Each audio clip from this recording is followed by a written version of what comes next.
ఒక్కొక్కసారి తలంచుకుంటే చాలయ్యా, దుష్కృతాల నుంచి దాటిస్తావు నువ్వు అని స్వామిని నమస్కరించి త్రాహి శాంతిరస్తు శివంచాస్తు ధన విక్షాతి రాజ్యభాక్.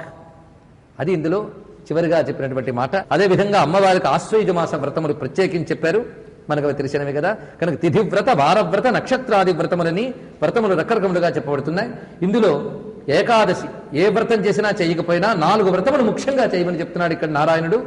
ఏకాదశి, అష్టమి, చతుర్దశి, సప్తమి, ఈ 4 చాలా ముఖ్యంగా చేయండి.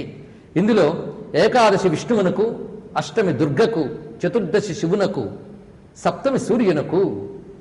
ఈ సమయంలో చేయవలసింది ఏకభుక్తము, నక్తము, అయాచితాన్నం అంటే ఇంకోరిని అడిగి తెచ్చింది కాకుండా స్వయంగా ఆర్జించింది తిన్న ఆహార నియమమే. అదేవిధంగా అపక్వాహారం తిన్నా ఉపవాస వ్రతమే వాడు చేయగలిగిన స్థితిలో. అదేవిధంగా ఒక్కొక్క తిథికి ఎవరెవరిని ఆరాధించాలి, ఆరాధించకపోయినా స్మరించండి, ఆ తిథుల్లో ఆ దేవతలు అనుగ్రహిస్తారు. ప్రతిపదా తిథి, ప్రతిపద అంటే పాడ్యమి. పాడ్యమి నాడు అగ్నిదేవుడు, వేద ప్రకారంగా పాడ్యమికి అగ్ని అధిపతి. అందుకే పాడ్యమి నాడు అగ్నిని, కుబేరుని, నాసత్య, దస్రా అనే దేవతల్ని, నాసత్యుడు, దస్రుడు అంటే అశ్విని దేవతలు, వాళ్ళిద్దరి పేర్లు అవి.